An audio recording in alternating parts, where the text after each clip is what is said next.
All right, so here is my personal telly that I have to sell because I just bought an old bass because I have no self-control.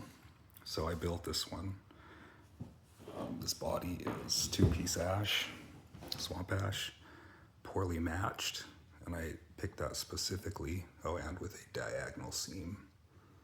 I picked that because that's how a lot of the old ones were, and I think it looks really cool.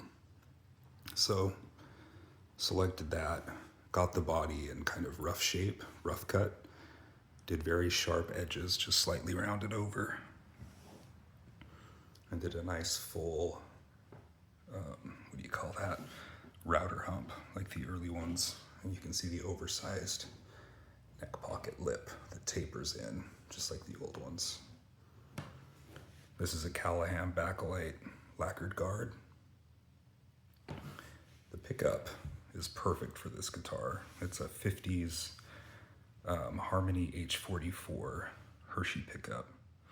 And I have that mounted on a rosewood block with brass screws so they don't interfere magnetically.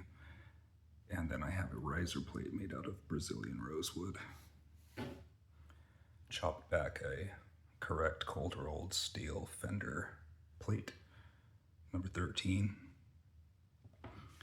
I have brass saddles that I hand tapered so it'd be like the old ones. As you can see, they taper up on the edges. All little details.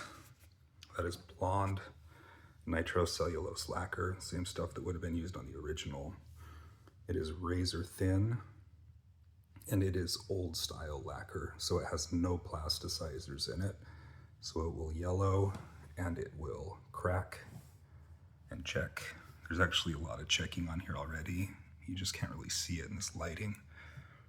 And it will continue to do so. So it's nothing like the gross lacquer that the custom shop uses now that's full of plastic and super thick and sticky and never dries. The neck is from Musicraft. It is the 0043 Blackguard neck, which is pretty much the best neck you can buy. I paid extra to get it with bird's eye and cool details like a maple plug rather than walnut, like some of the old ones had.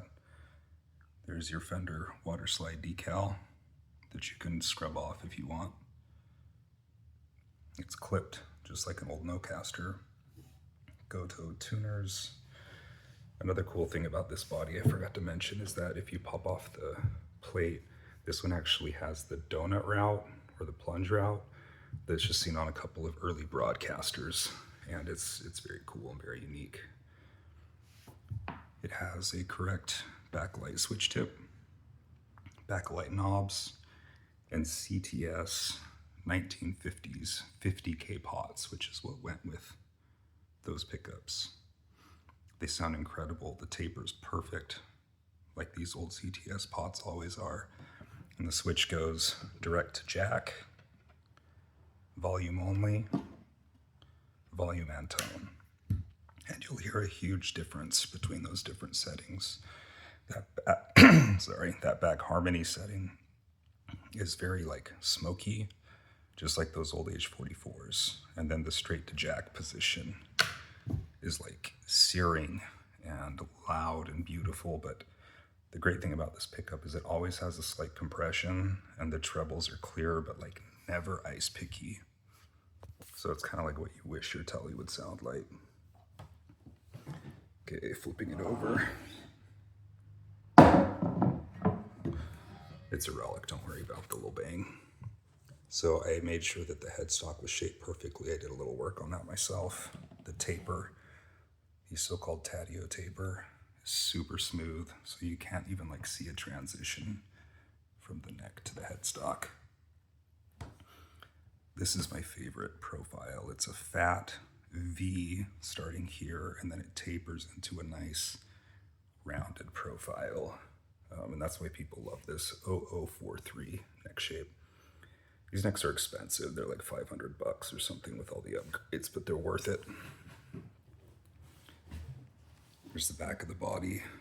As you can see again, the color is perfect for an early 50s broadcaster style guitar. There's the router hump again, nice and pronounced. All flathead screws. You can see that very cool mismatched grain. With the two-piece, there's a blonde burst, so it's opaque around the sides and transparent in the middle. The ferrules are misaligned. I did that on purpose because that's how the old ones were. All those little details matter to me.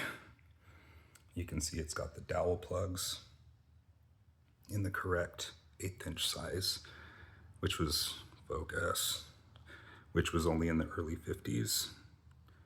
After that, they went to smaller dowel plugs. So everything about this is perfect. It's by far the closest thing you'll get to an early 50s Tele. Much, much closer than anything from the Fender custom shop. All right.